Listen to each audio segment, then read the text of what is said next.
तो हाय, नमस्ते दोस्तों, जोहार, सत श्री अकाल, आदाब, हजरात, गुड मॉर्निंग, गुड इवनिंग। चलिए शुरू करते हैं। आज हम लोग history honours BA semester 7 Ranchi university और नीलांबर पीताम्बर विश्वविद्यालय का मेजर पेपर 16, ठीक है। इसमें हम लोग जानेंगे मेजर पेपर 16 का पूरा सिलेबस और पूरे क्वेश्चन आंसर इम्पोर्टेंट। ये वीडियो लंबा होगा तो आप लोग बीच बीच में ब्रेक में दूंगा, ब्रेक लीजिएगा। पूरा वीडियो देखिए, मैं यकीन दिलाता हूँ कि आपके एग्ज़ाम में पक्का बहुत अच्छा जाएगा, ठीक है। और आप बोलिएगा वाह भैया मज़ा आ गया, ठीक है। तो 1 घंटा मेरे साथ दीजिए और बदले में आपका एग्ज़ाम अच्छा जाएगा। अगर आपके दोस्त होंगे तो उन तक भी इस वीडियो को शेयर कीजिएगा। चलिए शुरू करते हैं। और जो लोग ज्ञान सागर ऐप इंस्टॉल नहीं किए, इंस्टॉल कर लीजिएगा, वहाँ पे आपको सारा PDF मिल जाएगा ज्ञान सागर ऐप पे। ओके, चलिए शुरू करते हैं। तो देखिए सेमेस्टर 7, इसमें आपको पढ़ना क्या है, major paper 16 contemporary India. Contemporary India मतलब समकालीन भारत, यानी कि आज का भारत। आज का भारत बोले तो भैया कब का, मतलब 1947 से लेकर के 2000, या बोले कि 1947 से लेकर के वर्तमान समय तक 2026 तक का भारत के बारे में आपको जानना है इसमें, ठीक है। और इसमें बहुत मज़ा आएगा क्योंकि उस समय भारत आज़ाद हुआ था, भूखे नंगे लोग यहाँ पे रहते थे, ठीक है। और अभी थोड़ा जाके सुधरा है, लेकिन अभी भी अच्छा से सुधरा नहीं है हमारा भारत, ठीक है। नेक्स्ट, तो यही जानना है। देखिए पहला है the impact of colonialism and national movement. तो ये कॉलोनियलिज्म क्या है, उपनिवेशवाद। उपनिवेशवाद मतलब भैया अंग्रेजों का शासन, यानी कि भारत में अंग्रेजों शासन का प्रभाव क्या रहा, और राष्ट्रीय आंदोलन के बारे में पहले टॉपिक में जानना है। ओके ओके ओके, कि भारत 565 रजवाड़ों में बटा हुआ था, 565 गो राजा था भारत में, सब को एक किया सरदार वल्लभ भाई पटेल ने, ये सब जानिएगा अभी, ठीक है। दूसरा यूनिट है इंडियन कॉन्स्टिट्यूशन, भारत का संविधान, एंड क्या है, कॉन्सोलिडेशन एज अ नेशन, ठीक है। तो भारत का संविधान और राष्ट्र निर्माण के बारे में इसमें आप लोग पढ़िएगा, भीमराव अंबेडकर का क्या योगदान रहा संविधान में, फिर भारत का उसके पड़ोसी देशों के साथ संबंध कैसा है ये जानिएगा। तीसरा यूनिट है आपको पढ़ना है, यहाँ पे 4 ही यूनिट है लेकिन इन लोगों ने गलती से लिख दिया है 5 गो।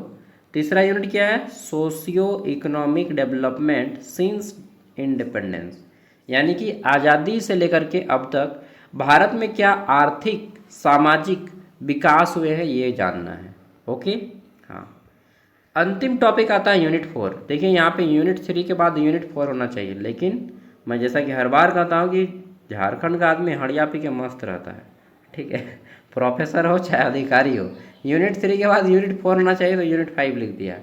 वाह रे बुड़बक। चलिए, इंडिया एंड द वर्ल्ड। अच्छा, बुड़बक नहीं बोलना चाहिए, कभी कभी मिस्टेक्स होता है सबसे, ठीक है।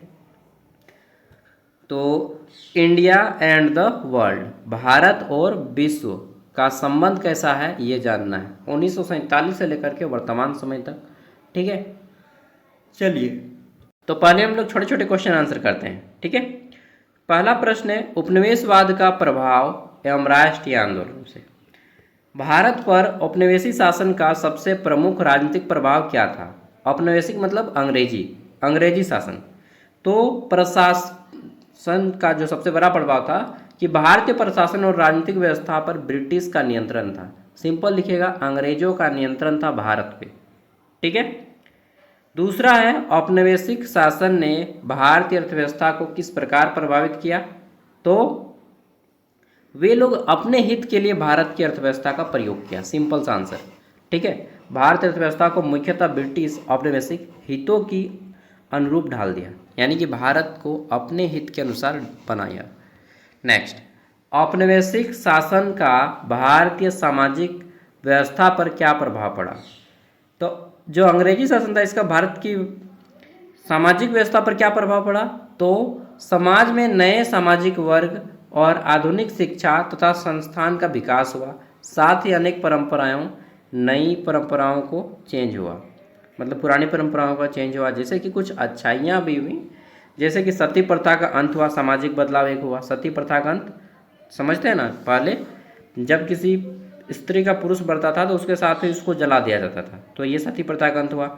महिला शिक्षा को बढ़ावा मिला और समाज में एक नए धर्म का जुड़ा हुआ जो था ईसाई धर्म। ठीक है। नेक्स्ट, भारतीय राष्ट्रीय आंदोलन का मुख्य उद्देश्य क्या था? तो भारत में जो राष्ट्रीय आंदोलन हुआ उसका मुख्य उद्देश्य था भारत को स्वतंत्र कराना। ठीक है, भारत को स्वतंत्र कराना उसका मुख्य उद्देश्य था, अंग्रेजी शासन से स्वतंत्र कराना, मुक्ति दिलाना। नेक्स्ट, भारतीय राष्ट्रीय आंदोलन की सबसे महत्वपूर्ण विरासत क्या थी? तो विरासत यह थी कि स्वतंत्रता और राष्ट्रीय एकता और लोकतंत्र और नागरिक अधिकार को जागरूक मिला, चेतना मिला।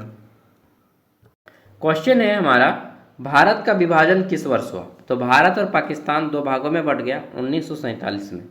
ठीक है, पाकिस्तान में भी दो पाकिस्तान बना, एक पूर्वी पाकिस्तान एक पश्चिमी पाकिस्तान। पूर्वी पाकिस्तान जो आज का पाकिस्तान है इसको पश्चिमी पाकिस्तान कहते हैं और बांग्लादेश जो अभी है उसको पूर्वी पाकिस्तान कहा जाता था। तो पाकिस्तान भी दो भागों में था, एक पूर्वी पाकिस्तान एक पश्चिमी पाकिस्तान। फिर बाद में पूर्वी पाकिस्तान से अलग होकर बांग्लादेश का नाम बन गया। भारत को स्वतंत्रता कब प्राप्त हुई? तो 15 अगस्त 1947 की मध्य रात्रि में भारत को आज़ादी मिल गई। किससे? अंग्रेजों से। नेक्स्ट, रियासतों के भारतीय संघ में एकीकरण में किस नेता की प्रमुख भूमिका थी? तो सरदार वल्लभ भाई पटेल ने सबसे ज़्यादा भूमिका निभाया था। ठीक है, सरदार वल्लभ भाई पटेल को इसी कारण भारत में लौह पुरुष का दर्जा दिया गया है। किसका दर्जा दिया गया है? लौह पुरुष, इंग्लिश में बोलते हैं आयरन मैन ऑफ इंडिया। ठीक है, सरदार वल्लभ भाई पटेल। इन्होंने 565 जो देसी रियासतें थी उसको एक किया और अखंड भारत का निर्माण किया। ठीक है, मतलब राजा था, राजा पहले रहता था ना कि राजा, हम राजा हैं, मेरा बेटा राजा बनेगा, उसका बेटा राजा बनेगा। तो 585 या 565 रजवाड़े थे। और क्या क्या लगता है कि राजा लोग मान गया कि हाँ भाई भारत में हम मान जाएंगे? नहीं, राजा लोग को एक प्रलोभन दिया गया। क्या प्रलोभन? कि आप भारत में मिल जाइए, भारत को एक देश बनाना है, आप अपना शासन पूरे भारत सरकार के हाथ में दीजिए, इसके बदले भारत सरकार आपको आजीवन पेंशन देगी। क्या देगी? पेंशन। कुछ अमाउंट था, कितना 1000 रुपया मासिक दिया जाता था। इसको प्रीवी पर्स कहा जाता था। क्या कहा जाता था? प्रीवी पर्स। पर्स मतलब पैकेट वाला पर्स। तो राजाओं को बोला गया कि आपको एक अच्छा खासा पैसा दिया जाएगा प्रत्येक महीना, जिससे आप अपना जो राजशाही जिंदगी है, ठाड़ बाड़ वाला जिंदगी, वो आप घर पे ही जुटा सके। लेकिन इसके लिए आपको भारत को देना होगा अपना शासन। अगर आप नहीं देते हैं तो मजबूरन मुझे बल का प्रयोग करना पड़ेगा बॉस। हाथ जोड़ के मांगते हैं, मिल गया तो ठीक, नहीं तो हाथ तोड़ के ले लेंगे। ये किसने किया? सरदार वल्लभ भाई पटेल ने। और अगर नहीं दीजिएगा तो हम इंडियन आर्मी बुलाएंगे और वो फिर आपको जो करेंगे सो करेंगे। तो समझदार आदमी हाथ जोड़ लिया, उसको दे दिया अपना शासन और वो महीना महीना पैसा उनको मिलता रहा। तो बोलिएगा भैया महीना महीना जब पैसा मिलता था तो उसके परिवार को, फिर उसके परिवार को भी मिलता होगा। हाँ, तो ये सिस्टम तो आज भी चलना चाहिए। तो नहीं, जब इंदिरा गांधी की सरकार आई तो ये जो राजा लोग को पैसा मिलता था, राजा लोग के परिवार को, वो बंद करा दिया। ठीक है, इंदिरा गांधी। चलिए, बीच बीच में मैं आपको थोड़ा सा डीप बताता रहूँगा ताकि मज़ा आएगा आपको। तो जो रियासतें थीं, ठीक है, राजा लोग थे, राजा लोगों के भारतीय संघ में एकीकरण किसने किया? सरदार वल्लभ भाई पटेल ने। ठीक है।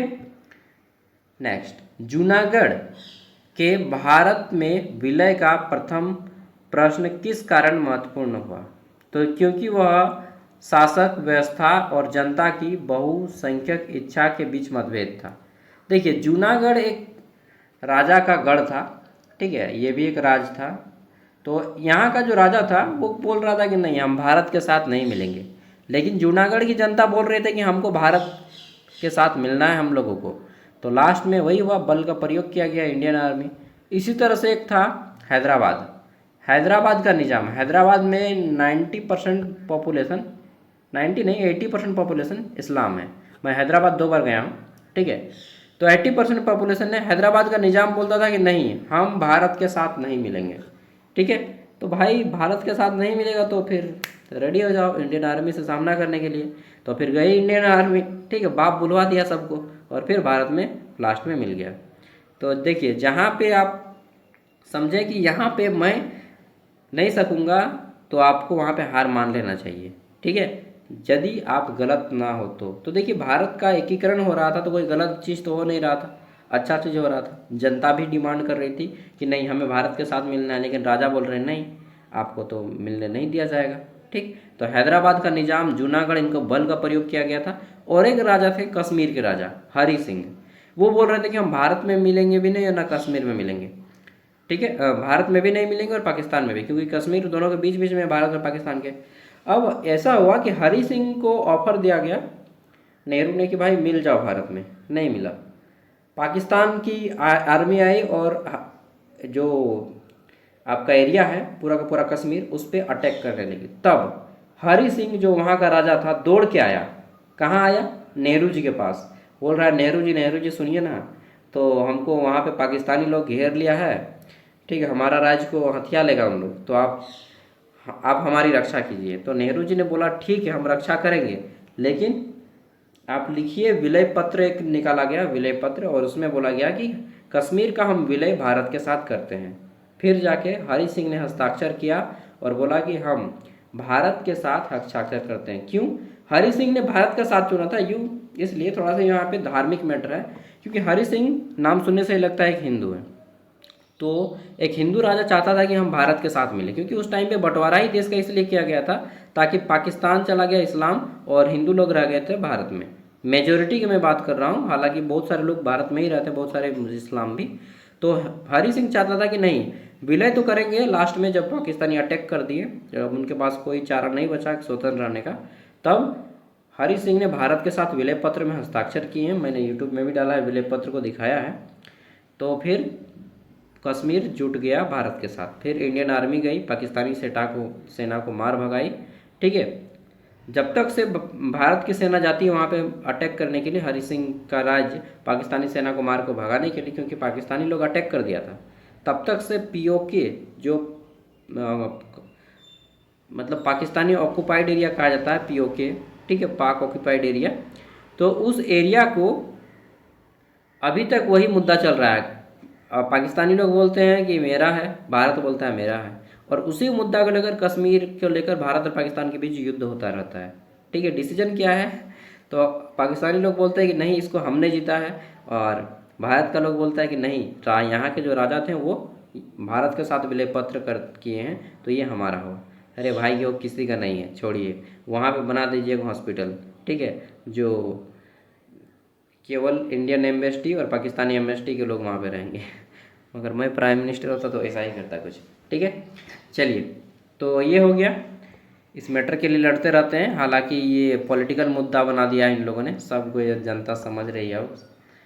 भारतीय संविधान एवं राष्ट्र के बारे में आप जानेंगे। तो देखिए अंग्रेज लोग जब भारत को आज़ाद करना चाहे ना, तो उन्होंने बोला कि हम भारत को आज़ाद तो करेंगे बाबू, अंग्रेज लोग बोला, लेकिन नेहरू जी को बोला कि देखो नेहरू हम भारत को आज़ाद कर देंगे। किसने बोला, अंग्रेज ने। कौन सा अंग्रेज, तो अंग्रेज का नाम था, मुझे याद नहीं आ रहा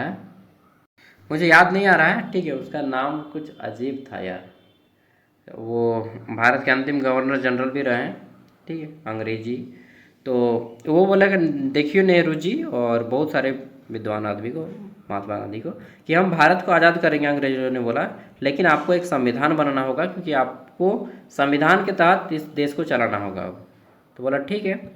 तब संविधान निर्माण का काम शुरू होता है 6 दिसंबर, शायद अगर मैं गलत नहीं हो तो 6 दिसंबर, सितंबर नहीं, 6 दिसंबर 1946 को भारत का संविधान बनने का काम शुरू होता है। कब, 6 दिसंबर 1946 संविधान बनने का काम शुरू होता है, ठीक है। तो भारत का संविधान का निर्माण किस संस्था ने किया, संविधान सभा ने। शायद 389 आदमी थे संविधान सभा में, इन्होंने भारत के संविधान को बनाने का काम शुरू किया, ठीक है। ये जो लोग थे अलग अलग एरिया से चुन के गए थे, झारखंड से गए थे जयपाल सिंह मुंडा चुन के, और भी बहुत सारे थे, ठीक है, तो मुझे तो उनका ही नाम याद है। संविधान सभा की प्रारूप समिति के अध्यक्ष, प्रारूप मतलब होता है ड्राफ्ट मतलब होता है छापना, ठीक है। तो संविधान सभा के जो छापने का काम सौंपा गया वो भीमराव अंबेडकर को सौंपा गया, ठीक है, भीमराव अंबेडकर, राम लिखा गया है गजब, भीमराव होगा, डॉक्टर भीमराव अंबेडकर, ठीक है, बाबा साहब के नाम से प्रसिद्ध। तो इनको छापने का काम सौंपा गया, इनके अध्यक्ष बनाया गया। भीमराव अंबेडकर की टीम में 7 आदमी काम करते थे और उस टीम को लीड अध्यक्ष के रूप में भीमराव अंबेडकर संभालते थे। ओके। भारत का संविधान कब अंगीकृत हुआ? तो भारत का संविधान 6 दिसंबर 1946 को बनना शुरू हुआ और 26 नवंबर 1949 को बनकर तैयार हो गया। कब शुरू हुआ? 6 दिसंबर को 1946 में, और बनकर रेडी कब होता है? 26 नवंबर 1949 को। इस पूरी प्रक्रिया में 2 वर्ष 11 महीना और 18 दिन का समय लगता है। कितना भैया? 2 वर्ष 11 महीना और 18 दिन का समय लगता है। भारत का संविधान 26 नवंबर 1949 को तो बन जाता है, इसीलिए 26 नवंबर को हर साल संविधान दिवस मनाया जाता है। 26 नवंबर को हर साल संविधान दिवस मनाया जाता है, लेकिन लागू किया जाता है इसे 26 दिसंबर 1950 को लागू किया जाता है। कब? 26, सॉरी यार माफ़ कीजिएगा, मेरा दिमाग थोड़ा, एग्ज़ाम है मेरा भी अभी, कल फिर ड्राइंग का एग्ज़ाम है बीएड में, तो मेरा माइंड उधर चला जाता है। तो 26 जनवरी 1950 को लागू होता है। इसी कारण 26 जनवरी को हर साल हम लोग गणतंत्र दिवस, ठीक है, रिपब्लिक डे मनाते हैं। नेक्स्ट, और भारत के पूरे भारत में भारत का संविधान लागू हो जाता है 26 जनवरी से। भारतीय संविधान की प्रारूप समिति के अध्यक्ष के रूप में डॉक्टर भीमराव अंबेडकर क्या योगदान था? सॉरी, तो भीमराव अंबेडकर संविधान के प्रारूप को तैयार करने यानी कि ड्राफ्ट को बनाने और व्यवस्थित रूप से महत्वपूर्ण भूमिका निभाई छापने के लिए। नेक्स्ट, भारत में राज्यों का भाषाई पुनर्गठन किस आधार पर मुख्यतः किया गया? तो भाषा के आधार पर मुख्य रूप से भाषाई पुनर्गठन किया गया। नेक्स्ट, भारत में भाषाई आधार पर राज्यों का पुनर्गठन के लिए प्रमुख कानून कौन सा था? तो राज्य पुनर्गठन अधिनियम 1956। अब देखिए ये पुनर्गठन क्या है भैया, एक बार बता दीजिए। तो जब एक राज्य बन जाता है तो उसको दोबारा बनने के बाद भी कई बार तोड़ने की जरूरत पड़ जाती है। जैसे कुछ एग्जाम्पल मैं दे रहा हूँ, आप चाहे इसे नोट कर सकते हैं।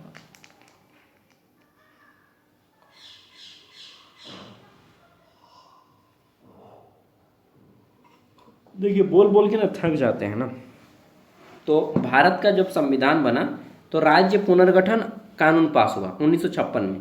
इसके तहत बोला गया कि देखो भाई सुन लीजिए, ठीक है, मान लीजिए मैं प्रधानमंत्री हूँ, मैंने बोल दिया कि पुनर्गठन कानून बना।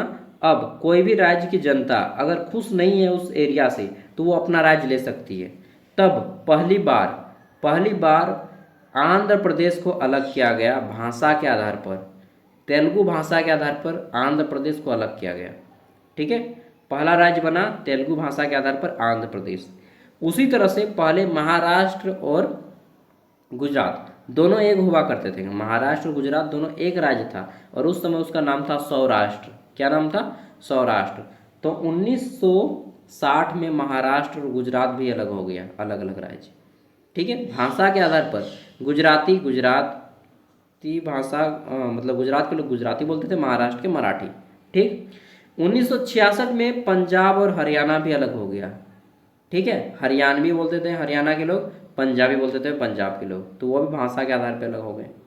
ठीक, तो इसी तरह से बहुत सारे राज्य अलग होते रहे। अंततः हमारा झारखंड भी भारत का 26वां राज्य बनता है 15 नवंबर 2000 को। ये भाषा के आधार पे नहीं अलग होता है, ये प्रशासनिक रीजन से अलग होता है। प्रशासनिक रीजन क्या था कि हमारा जो झारखंड एरिया है उसका डेवलपमेंट नहीं हो रहा था बिहार के क्षेत्र में, और इस एरिया में मैक्सिमम मतलब दक्षिण बिहार जिसको आज झारखंड बोलते हैं, उस समय झारखंड को दक्षिण बिहार कहा जाता था। तो यहाँ पे डेवलपमेंट नहीं हो रहा था, हम लोग को खनिज संपदा होने के बाद भी इस इलाका को बैकवर्ड कर दिया गया था। इस कारण यह नया राज्य का मांग किया गया। ठीक है, और जब झारखंड बन रहा था तो सरायकेला खरसावां एक जिला था। सरायकेला खरसावां जिला को उड़ीसा के साथ मिला दिया गया था। तो फिर खरसावां गोलीकांड हुआ। फिर क्योंकि खरसावां के लोग बोलते थे कि हमको झारखंड के साथ मिलना है, ठीक है, तब जाके फिर उसको झारखंड के साथ मिलाया गया सरायकेला खरसावां। नाम सुने? आदित्यपुर, जमशेदपुर, वो एरिया सरायकेला खरसावां में आता है। ठीक है, उसी तरह से अंततः 2014 में एक राज्य बना जिसका नाम था क्या? एक राज्य बना तेलंगाना, वो भी आंध्र प्रदेश से अलग हुआ। ठीक है, वो भाषा के आधार पे नहीं। इसी तरह से तेलंगाना के लोग बोले कि नहीं हमारा डेवलपमेंट नहीं हो रहा है, आंध्र प्रदेश का डेवलपमेंट हो रहा है, तो फिर आंध्र प्रदेश से तेलंगाना भी कट गया। ठीक है, वर्तमान जो हैदराबाद है और सिकंदराबाद वो किस में आता है? हैदराबाद और सिकंदराबाद अभी तेलंगाना में आता है। ठीक है, तो वो आंध्र प्रदेश में नहीं आता है। चलिए आगे देख लेते हैं। तो समझ गए होंगे राज्य पुनर्गठन आयोग, इसके बारे में आप अच्छा खासा लिख सकते हैं। और जो भी चीज़ मैं बता रहा हूँ ना, इसको किसी भी क्वेश्चन में घुसेड़ दीजिएगा तो चलेगा, क्योंकि टॉपिक सेम है ना। और ऐसा नहीं है कि भाई मैं बता रहा हूँ तो सब कुछ भूल जाएगा। मैं कहता हूँ सब कुछ भूल के दिखा दो, मैं मान जाऊँगा। कभी नहीं भूल पाएंगे सब कुछ, कुछ ना कुछ तो दिमाग में याद ही रहेगा। ठीक है। क्षेत्रवाद से आप क्या अभिप्राय है? तो किसी विशेष क्षेत्र के हितों की पहचान, मांगों को राष्ट्रीय हितों के साथ विशेष महत्व देने की राजनीतिक सामाजिक भावना को क्षेत्रवाद कहते हैं। जैसे मैंने बताया ना कि झारखंड का, बिहार का एक क्षेत्र था दक्षिण बिहार, जिसे यहाँ पे डेवलपमेंट नहीं हो रहा है, तो यहाँ के लोगों ने अपने हित की मांग की और फिर अलग राज्य बनाया। तो क्षेत्रवाद क्या है? जब कोई विशेष क्षेत्र अपने हित की मांग करता है, ठीक है, कि हमारा विकास नहीं हो रहा है हमारा एरिया का, उसी को क्षेत्रवाद कहते हैं। और फिर वह सरकार से मांग करता है अलग अलग चीज़ों की, हमारा विकास हो या फिर हमारा राज्य अलग बने, ऐसा ऐसा। ठीक है। भारत की संसदीय लोकतांत्रिक व्यवस्था में वास्तविक कार्यपालिका किसे माना जाता है? तो प्रधानमंत्री को हमारा मेन कामकाजी नेता माना जाता है, और मंत्रिमंडल को, जिसको कैबिनेट कहा जाता है इंग्लिश में। ओके, आगे देखते हैं। क्वेश्चन है भारत में संसदीय लोकतंत्र की प्रमुख विशेषता क्या है? तो भारत में संसदीय लोकतंत्र का सबसे बड़ी विशेषता क्या है? कार्यपालिका का संसद के प्रति उत्तरदायी होना। जो हमारी कार्यपालिका है वह संसद के प्रति क्या है? उत्तरदायी है। ओके, नेक्स्ट, स्वतंत्रता के बाद सामाजिक आर्थिक विकास।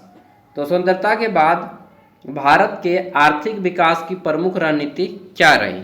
तो स्वतंत्रता के बाद भारत के आर्थिक विकास की प्रमुख रणनीति नियोजित आर्थिक और विकास और औद्योगिकरण रही। ठीक है, स्वतंत्रता के बाद भारत के आर्थिक विकास की प्रमुख रणनीति क्या रही?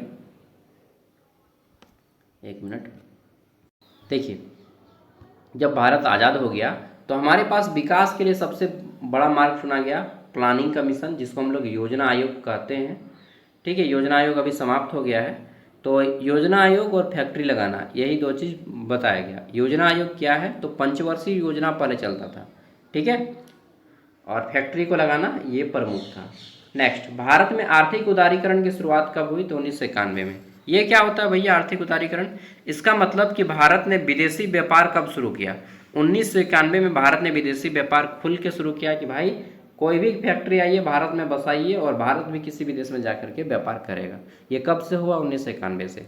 नेक्स्ट है उदारीकरण से क्या अभिप्राय है? तो उदारीकरण का मतलब है अर्थव्यवस्था में सरकारी नियंत्रण को कम करना और ज़्यादा से ज़्यादा प्राइवेट चीज़ों को बढ़ावा देना।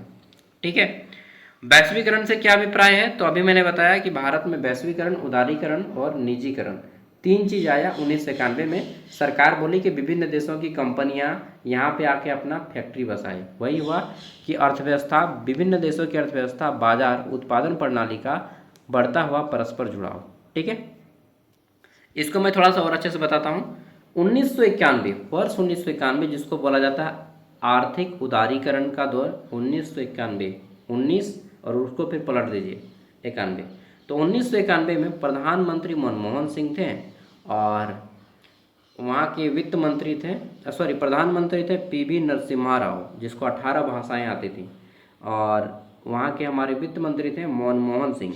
तो क्या बोलते हैं मनमोहन सिंह कि सुनो ना पार्टनर, एगो बात बोल रहे हैं पीएम को, नरसिम्हा राव को। तो बोलता है क्या है बोलो?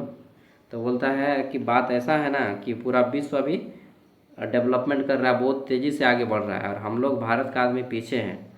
तो बोलता है तो क्या करना चाहिए हमको? तो बोलते हैं मनमोहन सिंह कि वो, क्योंकि वो वित्त मंत्री थे तो फाइनेंस का एडवाइस दे सकते थे। तो बोले कि सुनिए, हम लोग को 1991 में ये बात हो रही थी कि हम लोग को उदारीकरण, निजीकरण और वैश्वीकरण पे फोकस करना चाहिए। क्या क्या? उदारीकरण, निजीकरण और वैश्वीकरण पे फोकस करना चाहिए। वो बोले कि ये क्या बोला है, थोड़ा समझाइए, उदारीकरण और वैश्वीकरण और निजीकरण क्या होता है? तो इंग्लिश में इसको लिबरलाइजेशन, उदारीकरण को, ठीक है, निजीकरण को प्राइवेटाइजेशन, और वैश्वीकरण को ग्लोबलाइजेशन कहा जाता है, शॉर्ट में LPG, लिबरलाइजेशन, प्राइवेटाइजेशन, ग्लोबलाइजेशन। ये बोला कि देखिए भैया, उदारीकरण जो है ना ये बोलते हैं, और वैश्वीकरण, दोनों एक जैसा है। उदारीकरण और वैश्वीकरण ये है कि हम अपने अर्थव्यवस्था में, हम भारत की अर्थव्यवस्था में धीरे धीरे क्या करेंगे, विदेशी कंपनियों को आने देंगे। तभी ना विदेशी कंपनी आके यहाँ पे बसाएगा, तभी ना हमारा डेवलपमेंट होगा। तो धीरे धीरे विदेशी कंपनी फैक्ट्री को आए भारत में और भारत में बस आए। हमारे पास बहुत सारे आदमी जो बेरोजगार हैं उनको काम चाहिए, तो इससे काम भी मिलेगा एक। दूसरी बात, हम भी अपना सामान विदेशों में जा कर के बेच सकेंगे। ठीक है, तो ये हो गया उदारीकरण और निजीकरण, यानी कि विश्व को एक बाजार बनाना। कोई भी देश किसी भी देश जा कर के बेच सकता है। तो बोलिएगा भैया फिर ये हुआ कैसे? तो उसके लिए एक हस्ताक्षर करना होता है। कहाँ पे? तो इसका एक संस्था है जिसका नाम है WTO, world trade organisation. Hindi में क्या बोलते हैं इसको? वर्ल्ड ट्रेड ऑर्गेनाइजेशन का हिंदी होता है विश्व व्यापार संगठन, यानी कि पूरे विश्व के व्यापार का एक संगठन है। ठीक है, WTO इसका हेडक्वार्टर है, मुख्यालय है जेनेवा में। ठीक है, तो इसमें क्या है कि विश्व के जितने भी देश इसके सदस्य हैं वो सभी देश आपस में इस देश के दूसरे देश में जाकर के व्यापार कर सकते हैं। शायद इसके 172 से ज़्यादा सदस्य देश हैं। अगर इसमें हस्ताक्षर किया कोई देश तो वो उन सभी मेंबर देश में जाकर के व्यापार कर सकता है, कोई रोक टोक नहीं। हाँ, बदले में उस देश उस कंपनी को टैक्स लगाएगी। अब कितना टैक्स लगाएगी वो उस देश पे डिपेंड करता है। ठीक है, तो भारत में देखना आज मैक्सिमम प्राइवेट कंपनी यहाँ पे आके बस गई है। चाइनीज़ कंपनी, चाइना के मालबा आइटम बोवालबा, गाना भी निकल गया ना, चाइना का सामान चला तो चांद तक नहीं तो शाम तक। तो WTO संस्था है, वर्ल्ड ट्रेड ऑर्गेनाइजेशन, इसका मुख्यालय जेनेवा में है। इस सदस्य देश बन गया कब? 1991 में। किसने सलाह दिया? तो वित्त मंत्री मनमोहन सिंह। ठीक है, और प्रधानमंत्री कौन थे? PV नरसिम्हा राव। समझ गए? ये बात हो गया। हाँ भैया, अब निजीकरण तो नहीं बताएं, प्राइवेटाइजेशन। तो सिंपल बात है, प्राइवेट मतलब क्या होता है? प्राइवेट मतलब होता है कि सरकारी व्यवस्था से अलग खुद का व्यवस्था। तो धीरे धीरे बोला गया कि देखो सरकार सब कुछ अकेले काम नहीं कर पाएगी, तो प्राइवेट को धीरे धीरे बढ़ावा मिलना चाहिए। ये किसने कहा? वही तीनों बात के हैं मनमोहन सिंह। ठीक है, मनमोहन सिंह उसके बाद प्रधानमंत्री भी बने, भारत का 10 साल रहे हैं। ठीक है, तो मनमोहन सिंह PhD किए हुए आदमी थे, कम पढ़ा लिखा मत बोलिए। भारत के सबसे ज़्यादा पढ़े लिखे व्यक्ति थे, सबसे ज़्यादा पढ़े लिखे प्रधानमंत्री मनमोहन सिंह। ठीक है, लेकिन पढ़े लिखे होने से सबसे महान नहीं बनेगा। हाँ, लेकिन महान थे। मैं सबसे महान नहीं बोल रहा हूँ, लेकिन महान थे। ठीक है, सबसे महान प्रधानमंत्री भारत के कौन है मालूम है? अनुमान लगाइए, ऑप्शन दे रहा हूँ। चलिए बताइएगा किनको किनको, जो जो वीडियो देख रहे हैं बताइएगा। 3 ऑप्शन दे रहा हूँ सबसे महान।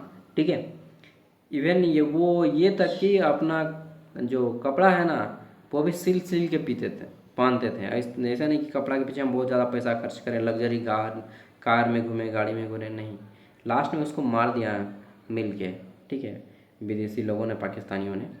तो मैं ऑप्शन दे रहा हूँ। पहला है आपका पंडित नेहरू, दूसरा है लाल बहादुर शास्त्री, तीसरा है अटल बिहारी वाजपेयी। ठीक है, बताइए इन तीनों में सबसे ज़्यादा महान कौन थे? चलिए देखते हैं। ठीक है, कंफ्यूज होंगे, तीनों बहुत इम्पोर्टेंट है। तो ये हो गया निजीकरण, प्राइवेटाइजेशन, प्राइवेट कर दिया, विदेशी कंपनी को भारत में लाया। ये सब 1991 में हुआ। ठीक है, इसी को आर्थिक उदारीकरण कहा गया 1991 में। ठीक है, आर्थिक उदारीकरण समझ गए कि सरकारी नियंत्रण को कम करना, कम से कम। क्योंकि देखिए फैक्ट्री आएगी, आप 1000 को कंडीशन बता दीजिएगा तो कंपनी भाग जाएगी। इसलिए सरकारी नियंत्रण को कम किया गया, विदेशी कंपनियों को बुलाया गया भारत में। ठीक, और फिर प्राइवेट को बढ़ावा दिया गया। अब आ जाता जमींदारी उन्मूलन का मुख्य उद्देश्य क्या था? जमींदारी उन्मूलन, तो मध्यस्थ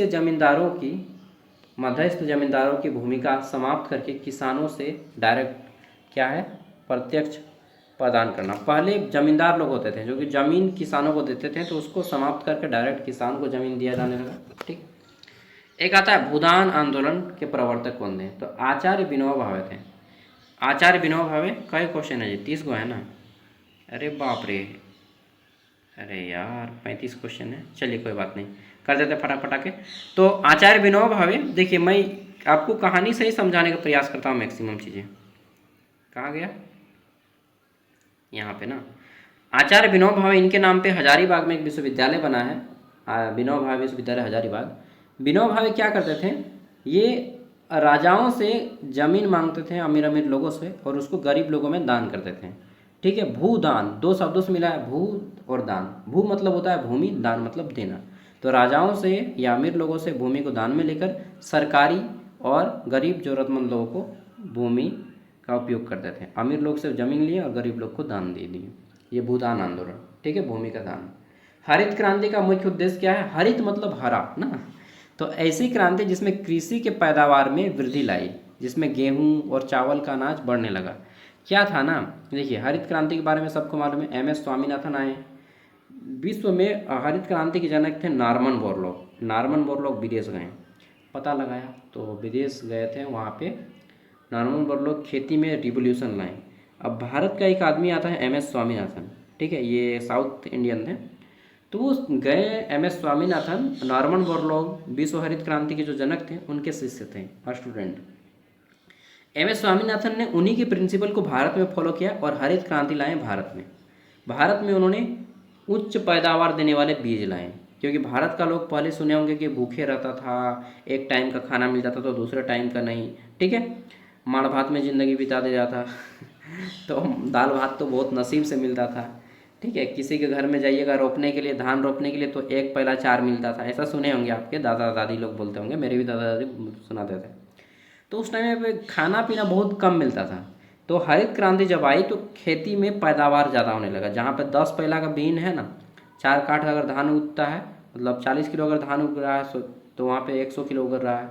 जहाँ पे 100 किलो धान उगता था वहाँ पे 150 किलो धान उग रहा है। तो उसी तरह से चावल और गेहूँ के पैदावार में, धान और गेहूँ के पैदावार में वृद्धि हुई, ठीक है। वृद्धि हुई तो लोगों को पेट भर खाना मिलने लगा। तो विश्व हरित क्रांति के जनक हैं नॉर्मन बोरलॉग और भारतीय हरित क्रांति के जनक हैं कौन? M S Swaminathan, note down कीजिएगा, ओके। भारत में हरित क्रांति का प्रारंभ मुख्यतः किस फसल के साथ हुआ? गेहूं के उत्पादन से शुरू हुआ, फिर यह धीरे धीरे धान में आया और धीरे धीरे फिर सभी में फैल गया।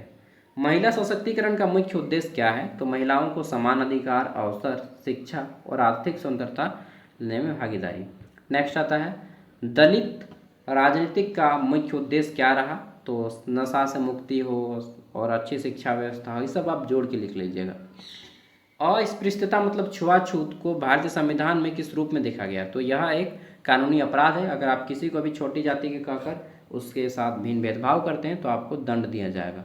मौलिक अधिकार है हमारा, 6 गो मौलिक अधिकार है, जिसमें से एक मौलिक अधिकार है ये अनटचेबिलिटी, छुआछूत। संविधान के आर्टिकल 17 में ये बोला गया है, ओके। नेक्स्ट, पहचान की राजनीति से क्या अभिप्राय है? तो पहचान की राजनीति में जाति, धर्म, क्षेत्र, भाषा, अन्य सामाजिक समूह के आधार पर राजनीतिक हितों और मांगों का संगठन पहचान की राजनीति कहलाती है। मैं थक गया यार बोलते बोलते। नेक्स्ट, स्वतंत्र भारत की विदेश नीति के निर्माण में जवाहरलाल नेहरू की क्या भूमिका है? तो विदेश नीति में जवाहरलाल नेहरू बहुत रिस्पॉन्सिबल थे, ठीक है। और वे मतलब यार थक गया हूँ, फिर भी ये कंप्लीट कर ही देता हूँ टॉपिक, उसके बाद फिर 5 मिनट का ब्रेक लेंगे। तो गुट निरपेक्ष आंदोलन आया, ये क्या है ये भी बता देता हूँ। शीत युद्ध की समाप्ति, ये सब एक ही वो पॉइंट में कंप्लीट कर देता हूँ। समकालीन विश्व में भारत की भूमिका, तो भारत अभी क्या है, शांति, विकास, अंतर्राष्ट्रीय, इन सभी के लिए आगे बढ़ रहा है। अब यहाँ पे 3 टॉपिक मैं छोड़ रहा हूँ, शीत युद्ध, गुट निरपेक्ष और भारत की विदेश नीति में जवाहरलाल नेहरू। तो आपको मालूम है भारत के प्रथम प्रधानमंत्री पंडित जवाहरलाल नेहरू थे, ठीक। और उनके जन्मदिन 14 नवंबर को हम लोग बाल दिवस मनाते हैं, ठीक है। तो नेहरू जी ना यहाँ पे गुलाब लगाते थे, मालूम है, ठीक है। और उनको ऐसा माना जाता है कि वो विदेश को लेकर बहुत रेस्पॉन्सिबल रहते थे, विदेशी व्यवस्था को लेकर, ठीक है। नेहरू जी के बहुत कोई बुराइयाँ निकालती हैं, ठीक, अच्छी बात है निकालिए लेकिन अच्छाइयों को भी तो देखिए भाई, बुराइयाँ और अच्छाइयाँ दोनों में होती हैं। मुझ में भी कुछ बुराइयाँ हैं, आप में भी होंगी, लेकिन उनकी अच्छाइयों को देखिए। अगर अच्छाइयाँ ज़्यादा हैं तो अच्छाइयों को भी माना जाता है, ठीक है। तो उनकी अच्छाइयाँ बहुत ज़्यादा थी। नेहरू जी जब भारत आज़ाद हुआ तो देखें कि बाप रे बाप, भारत में एकदम अनपढ़ लोग, एकदम टाटका जो ठेठ बोलते हैं ना, अनपढ़ गवार, वही अनपढ़ गवार लोग थे भारत में, ठीक है। तो अनपढ़ गवार, चारों ओर भूखे नंगे लोग, एकदम पैसे से कमज़ोर, त्राहिमाम कर रहे। 300 साल से अंग्रेज लोग दबा के रखा है। ऐसी व्यवस्था को, वैसे भूखे नंगे देश का आप राजा बनते हैं तो आपको हैंडल करना है, राज्य कैसे आप हैंडल कीजिएगा। 14 साल तक नेहरू जी 1964 तक रहे, ठीक है। उन्होंने सबसे पहले प्लानिंग बनाया कि भाई भारत में ना भूखे नंगे लोग हैं, तो एक पंचवर्षीय योजना लाई, ठीक। और भारत में 5 साल के लिए ये किया गया कि 5 साल का हम लोग एक टारगेट बनाएंगे कि ये हमको प्राप्त करना, और उसको प्राप्त करने के लिए पैसा और ये सब लगाएंगे। ठीक है, तो पहले बनाया गया कृषि पे फोकस किया गया, दूसरा पहले कृषि पे, दूसरा फैक्ट्री पे, औद्योगिकरण। ठीक है, इस तरह से चलते रहा पंचवर्षीय योजना। खैर ये सब अलग मैटर है। पंचवर्षीय योजना चला और 2014 में इसको अंत कर दिया गया। 2015 से 1 जनवरी 2015 से पंचवर्षीय योजना को समाप्त कर दी मोदी गवर्नमेंट, और इसके स्थान पे लाया नीति आयोग, नीति योजना। ठीक है, ये बात है। विदेश के बारे में बताइए भैया थोड़ा। तो नेहरू जी ना जब आज़ाद हुए भारत, तो उस टाइम पे भारत पूरा विश्व की बात किया जाए तो विश्व में 2 भागों में बटा था। एक था अमेरिका के साइड में, विश्व के सभी देश 2 भाग में बटे थे, एक अमेरिका के साइड में, एक थे रूस के साइड में। रूस को उस समय सोवियत संघ कहा जाता था। क्या कहा जाता था भैया? सोवियत संघ। तो देखिए, अमेरिका बोलता था कि भाई प्राइवेटाइजेशन, पूंजीवाद को बढ़ावा दे रहा था। रूस बोल रहा था कि साम्यवाद, सरकारी व्यवस्था को बढ़ावा दे रहा था। तो जो लोग प्राइवेट को फोकस कर रहे थे वो अमेरिका के साइड में थे, और ये जो लोग साम्यवाद को बढ़ावा दे रहे थे वो रूस के साइड में थे। ये कोई साइड नहीं, इनके बीच में टकराव था। रूस और अमेरिका शक्ति का होड़ दिखा रहते हैं कि हमें बोड़ो, वो कहे हमें बोड़ो, तो अच्छा तुम्हें बोड़ो, हमें बोड़ो। तो दोनों के बीच में कंडीशन था। क्यों? क्योंकि सेकेंड वर्ल्ड वॉर हुआ था। विश्व युद्ध कब हुआ था? 1939 से 1945। तो आज़ादी से ठीक 2 साल पहले सेकेंड वर्ल्ड वॉर हुआ था, और दोनों देशों के बीच में टकराव की स्थिति थी, रूस और अमेरिका, रूस और अमेरिका। रूस को सोवियत संघ कहा जाता था, फिर से मैं बता दूं। तो दोनों के बीच में ऐसा लग रहा था कि अब न तब वार हो जाएगा, युद्ध हो जाएगा। तो इसी को शीत युद्ध कहा जाता है, कि ऐसा युद्ध जो शीतकाल में हुआ, ऐसा नहीं। ये युद्ध 1945 में शुरू होता है, सेकेंड वर्ल्ड वॉर के बाद से लेकर के 1990 में ख़त्म होता है। कितना साल चला? 45 साल। 1990 से 1945 में सेकेंड वर्ल्ड वॉर शीत युद्ध चलता है।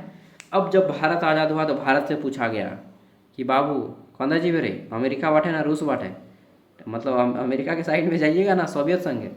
तो बोलता बाप हम गोड़ लगे, हम काकरो बाटे ना जीवो। ठीक, मतलब ना हम अमेरिका के पक्ष में जाएंगे ना हम रूस के साइड में।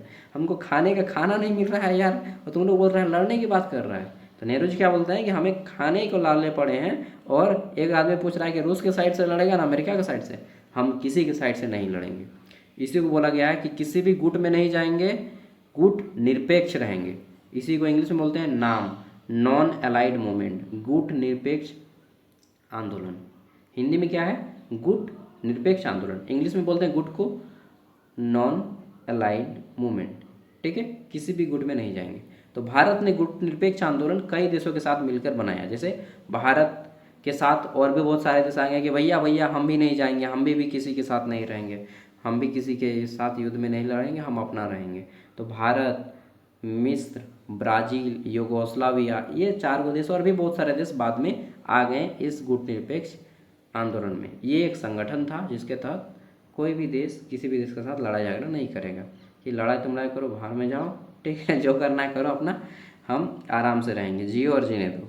तो ये था गुट निरपेक्ष आंदोलन और शीत युद्ध। ठीक है, स्वतंत्रता के बाद विदेश नीति में नेहरू की क्या भूमिका थी? तो उन्होंने स्वतंत्र भारत की विदेश नीतियों में शांति, स्वतंत्र निर्णय और उपनिवेशवाद के विरोध में गुट निरपेक्ष को प्रमुखता दी। यानी कि ना हम अमेरिका के साइड में जाएंगे, ना हम रूस के साइड में। गुट निरपेक्ष आंदोलन का मुख्य उद्देश्य क्या है? तो शीत युद्ध के दौरान किसी भी सैन्य गुट के साथ अस्थायी रूप से न जुड़ते हुए विदेशी नीति बनाए रखना। ठीक है, शीत युद्ध समाप्ति के बाद, अच्छा शीत युद्ध 1991 में समाप्त होता है और सोवियत संघ का विघटन होता है, टूटता है, और रूस और फिर बहुत सारे देश उससे अलग होते हैं, और अमेरिका भी ख़त्म होता है। ये सब शीत युद्ध खत्म हो जाता है। ठीक है, अब यहाँ पे लॉन्ग आंसर टाइप क्वेश्चन आएंगे, लेकिन 40 मिनट का वीडियो हो चुका है, 5 मिनट का ब्रेक लूँगा दोस्त। वैसे तो मैं ब्रेक 25 मिनट में लेता हूँ, बट यहाँ पे फ्लो में इतना ज़्यादा बोल दिया। चलिए 5 मिनट का ब्रेक रहेगा। आप लोग आइए टॉयलेट वगैरह से पानी वानी पी के, घूम फिर के, आँखों को भी रेस्ट मिलेगा, बॉडी को भी रेस्ट मिलेगा। ठीक है, 5 मिनट बाद आइए। रोक दीजिए वीडियो को। ठीक है दोस्तों, मैं अब आप लोग को एक एक टॉपिक अगर कराऊंगा तो आप लोग सेमेस्टर 7 में आ गए हैं यार, समझिए। मैं तो 6 साल का 6 महीना का 6 सेमेस्टर का ग्रेजुएशन किया हूँ। आप लोग 7 सेमेस्टर ग्रेजुएशन कर रहे हैं, आप लोग हमसे सीनियर है भाई। ठीक है, चलिए अब मेरा कहने का अर्थ यह है कि सारा PDF आपको ज्ञान सागर ऐप पे मिलेगा, खुद पढ़ना होगा। मैं क्वेश्चन दिखा दे रहा हूँ, अगर आपको PDF नहीं चाहिए तो आप क्वेश्चन देख लीजिए। और PDF अगर लेंगे 60 रुपया लगेगा। PDF के बारे में मैं बता देता हूँ, जो लोग PDF खरीद चुके हैं वो लोग वीडियो को स्किप करके आगे बढ़ जाइएगा, ठीक है। ये है ज्ञान सागर ऐप, इसका लिंक आपको वीडियो का डिस्क्रिप्शन में मिल जाएगा और प्ले स्टोर में भी मिल जाएगा। इसी चैनल के नाम पे इस ऐप का नाम रखा गया है, ज्ञान सागर। इसको इंस्टॉल करना है। ऐप को इंस्टॉल कीजिएगा तो क्या होगा, आपके पास इस तरह से इंटरफेस आएगा। वेलकम टू ज्ञान सागर एन एजुकेशनल ऐप। जोहार लिखा आएगा, झारखंडी की पहचान ही होती है जोहार, नहीं हमें झारखंडी लगी हो। पढ़ो, अपने हक के लिए लड़ो, क्योंकि झारखंड में मालूम है कुछ भी चीज़ हो ना बिना हक के नहीं मिलेगा। बिरसा मुंडा का फ़ोटो आएगा और फिर ऑटोमेटिकली ऐप आपका यहाँ पे आके रुक जाएगा। यहाँ पे क्लिक करना है क्रिएट एन अकाउंट, इस पर क्लिक कीजिएगा क्रिएट एन अकाउंट पे, ठीक है। तो आपके सामने दो गो चीज़ डालिएगा, फुल नेम, फ़ोन नंबर, दोनों को डालने के बाद क्या होता है, यहाँ पे क्रिएट एन अकाउंट पे क्लिक कीजिएगा। क्रिएट एन अकाउंट दोनों को डालिएगा, नाम और phone number, create an account पे क्लिक कीजिएगा, OTP आएगा, ऐप आपका खुल जाएगा OTP डालने के बाद, ठीक है। अब आपको यहाँ पे ऑल कोर्स में क्लिक करना है। क्या कीजिएगा, ऑल कोर्स पे क्लिक। जैसे ही आप ऑल कोर्स पे क्लिक करेंगे क्या होता है, तो यहाँ पे इस तरह से आपका सभी यूनिवर्सिटी का कोर्स खुल जाएगा। यहाँ से आपको रांची यूनिवर्सिटी का कोर्स ले लेना है ये, ठीक। रांची यूनिवर्सिटी का कोर्स लीजिएगा, 60 रुपया है दाम। दो गो ऑप्शन मिलेगा आपको, फ़ोनपे, गूगल पे, UPI, भीम, जितना भी है सब। और दूसरे में ऑप्शन रहेगा QR का। QR का उपयोग उनके लिए करना है जिनको फ़ोनपे नहीं आता है, तो वहाँ पे QR का भी ऑप्शन है, QR कोड किसी को भी स्कैन करने बोलिएगा, अपने दोस्त को जो लोग फ़ोन पे चलाता है। ये कोर्स आपका 4 साल के लिए फ्री होता है। मान लीजिए आप पढ़ रही हैं, आपके जो जूनियर हैं या कोई दोस्त लोग हैं जो सीनियर जूनियर में पढ़ रहा है, उनको दे दीजिएगा अपना नंबर और OTP, तो फिर उनका हो जाएगा। मतलब एक पास से दो आदमी पढ़िए, ठीक। यहाँ पे पेमेंट करने के बाद स्टार्ट लर्निंग लिखा आएगा, आपको इस स्टार्ट लर्निंग पे क्लिक करना है, ठीक। जैसे ही आप इस पर क्लिक करेंगे आपका ऐप खुल जाएगा। अब आपको मान लीजिए सेमेस्टर 1 2 3 4 6 7 जिसमें पढ़ना है, ठीक है, तो उस पर क्लिक कीजिएगा। फिर पेपर उठाएंगे, उठते जाएगा पूरा पेपर, वहाँ पे सब डला हुआ है, ऊपर स्क्रॉल करते जाएंगे, सेमेस्टर 7 में जाके BBI क्वेश्चन आंसर में सब मिल जाएगा, ठीक है। यह तीर का निशान मिलेगा, इस तीर के निशान से अगर आप क्लिक करते हैं तो आपका PDF भी डाउनलोड होगा, ओके। अब चलिए मैं यहाँ पे आपको क्वेश्चन आंसर दिखा देता हूँ। तो पहला प्रश्न है हमारा, भारत में ब्रिटिश उपनिवेशवाद के राजनीतिक, सामाजिक, आर्थिक एवं सांस्कृतिक प्रभाव के बारे में बताइए। कि अंग्रेज लोग आया तो राजनीतिक, सामाजिक, आर्थिक क्या क्या प्रभाव पड़ा। राजनीतिक प्रभाव, फिर सामाजिक प्रभाव, आर्थिक प्रभाव, सांस्कृतिक प्रभाव, ओके। फिर सकारात्मक एवं नकारात्मक क्या प्रभाव पड़ा, लास्ट में निष्कर्ष। प्रश्न नंबर 2, भारतीय राष्ट्रीय आंदोलन में भारतीय राष्ट्रीय आंदोलन के महत्व के बारे में बताना है। मूल्य, विरासत के विस्तार से व्याख्या कीजिए, ठीक है। तो ये सब याद कर लीजिएगा, डेट वगैरह। 1947 में आज़ाद हुआ, 1942 में भारत छोड़ो आंदोलन, 1920 में होता है असहयोग आंदोलन, ठीक है। 1930 में होता है दांडी यात्रा, 1905 में बंगाल विभाजन, 1919 में रॉलेट एक्ट, जालियांवाला बाग हत्याकांड। ये सबको लिखना है, प्रत्येक टॉपिक के आप 50-50 वर्ड लिख सकते हैं, ठीक है। बहुत मस्त टॉपिक है ये, आपका एग्ज़ाम बहुत मस्त जाएगा और सब इंटरेस्टिंग क्वेश्चन है, ठीक है। 6 घंटा लगेगा पूरा का पूरा PDF को पढ़ने में। नेक्स्ट है, भारत के विभाजन और स्वतंत्रता की परिस्थितियों का वर्णन करते हुए कांग्रेस तथा अन्य राजनीतिक समूहों की विवेचना करें, ओके। चलिए नेक्स्ट क्वेश्चन देख लेते हैं। तो क्वेश्चन नंबर 4 इसमें है, स्वतंत्रता के बाद देशी रियासतों के भारतीय संघ में एकीकरण की प्रयास का विस्तार से वर्णन कीजिए। अच्छा, आप में से बहुत से लोग मेरे साथ शुरू से पढ़ते आ रहे हैं ना, सेमेस्टर 6 से 7 तक। चलिए आप लोग को थैंक यू। ऐप नहीं खरीदा तो खरीद लीजिएगा, ठीक है। और एक चीज़, आप लोग मुझे रास्ता में देखते हैं, कुछ लोग टोकते हैं, कुछ लोग संदेह में रहते हैं, तो अगर कहीं मिल जाएंगे तो आराम से बात कर सकते हैं, कोई बात ऐसा नहीं है, ठीक है, शर्माने वाली बात। हम देखे हैं, अक्सर मैं कहीं पे जाता हूँ कॉलेज वगैरह, तो कुछ स्टूडेंट बात करने के लिए झिझकते हैं कि आप सागर भैया हैं। हाँ भाई, उसमें बात करने में डरना क्या है। नेक्स्ट, हैदराबाद, जूनागढ़, जम्मू कश्मीर के भारत की एकीकरण परिस्थितियों के बारे में विस्तार से बताना है। तो 3 को मैंने बताया था, हैदराबाद के बारे में, जूनागढ़ और कश्मीर के बारे में। सबका कहानी सुना दिया है, पढ़ लीजिएगा, ठीक है। और कुछ खुद से भी जोड़ के लिख सकते हैं, कहानी जैसा होता है ना कि जोड़ के खुद से बता दिए थोड़ा सा। अब यूनिट 2 आता है। यूनिट 2 इसमें भारत के संविधान के बारे में आएगा। भारत को शाश्वत राष्ट्र के रूप में समझाइए, भारतीय संविधान के निर्माण की प्रक्रिया के बारे में बताइए। ठीक है। अच्छा, मैं वहाँ पे 6 दिसंबर बोला था ना, 9 दिसंबर को भारत का संविधान बनना शुरू होता है, 9 दिसंबर। ठीक है, मैं 6 दिसंबर बोला था। और बहुत अच्छे से बताया गया है, ज़्यादा विस्तार नहीं, इतना ही पढ़िए। और इतना वर्ड यहाँ पे देखने में कम लग रहा है, लेकिन जब लिखिएगा ना तो बहुत ज़्यादा होगा। नेक्स्ट है, भारतीय संविधान की प्रमुख विशेषता तथा प्रमुख संवैधानिक संस्थाओं का विस्तार से वर्णन कीजिए। ठीक है, आगे देख लेते हैं नेक्स्ट क्वेश्चन। यहाँ पे सब के बारे में बताया गया है विस्तार से, और एक यूनिट से मैक्सिमम 5 क्वेश्चन मिलेंगे, उससे ज़्यादा तो नहीं मिलेगा। भारत में राज्यों के भाषाई पुनर्गठन, क्षेत्रवाद तथा क्षेत्रीय असमानता की समस्या के बारे में विस्तार से बताइए। ठीक है, वही कि राज्य पुनर्गठन पसंद नहीं आया, भाषा तो अलग हो जाएंगे, हमारा विकास नहीं हुआ तो अलग हो जाएंगे। ठीक है। नेक्स्ट, भारत के पड़ोसी देश जिसमें पाकिस्तान, चीन, नेपाल, श्रीलंका, अफगानिस्तान और म्यांमार के साथ संबंध कैसा है ये बताइए। ठीक है, तो भारत का इन देशों के साथ संबंध कैसा है ये पूछा गया है इसमें। आगे देखते हैं, भारत में संसदीय लोकतंत्र के विकास और उसकी प्रमुख विशेषता की विस्तार से व्याख्या कीजिए। संसदीय लोकतंत्र का विकास कैसे हुआ, उसकी विशेषताएं क्या हैं, ये इसमें पूछा गया है। आगे देख लेते हैं नेक्स्ट। तो अब आता है यूनिट 3। ठीक है, इसमें प्रश्न है हमारा कि स्वतंत्रता के बाद भारत के आर्थिक विकास में औद्योगिकरण, उदारीकरण और वैश्वीकरण की भूमिका। वही मनमोहन सिंह और ये सब। ठीक है, 1951 से लेकर के पंचवर्षीय योजना बताना है, फिर हरित क्रांति बताना है, और फिर उदारीकरण बताना है। 3 को बताइएगा। ठीक, उदारीकरण मतलब पंचवर्षीय योजना, हरित क्रांति और उदारीकरण, फिर वैश्वीकरण। ओके, निजीकरण, ये सब बताइएगा।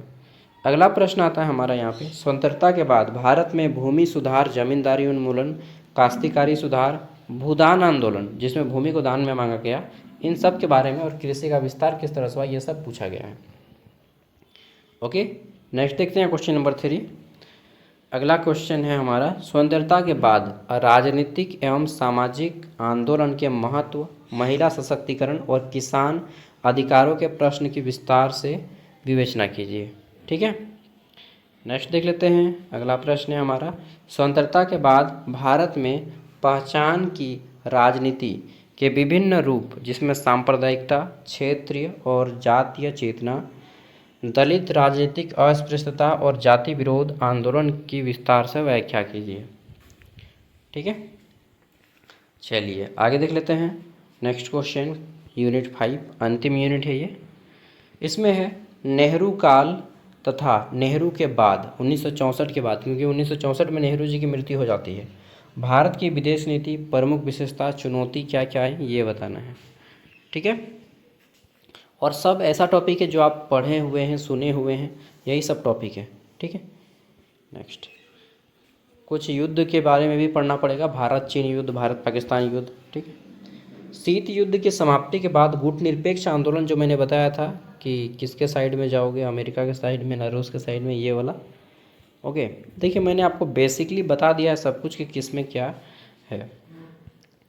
आगे के देखते हैं, इसके बाद और एक क्वेश्चन आएगा, आतंकवाद का उद्भव, प्रमुख मुद्दे, भारत के सामने उपस्थित चुनौती क्या क्या है ये पूछा गया है। आगे देख लेते हैं नेक्स्ट क्वेश्चन। तो अगला क्वेश्चन है, समकालीन विश्व में यानी कि वर्तमान विश्व में भारत की भूमिका का विस्तार से वर्णन कीजिए। ठीक है, कि भारत की भूमिका क्या है, वर्तमान विश्व में हमारा पावर कैसा है। तो यहाँ पे पूरा कंप्लीट होता है दोस्त। जिनको ऐप चाहिए खरीद लीजिएगा, लिंक वीडियो का डिस्क्रिप्शन में, और प्ले स्टोर में भी अगर आप सर्च करेंगे ज्ञान सागर तो मिल जाएगा। Thank you, all the best. Next video जल्दी लाएंगे, अभी मेरा एग्ज़ाम चल रहा है, फिर भी मैं जल्दी लाऊंगा। ठीक है, 1-2 दिन के बाद।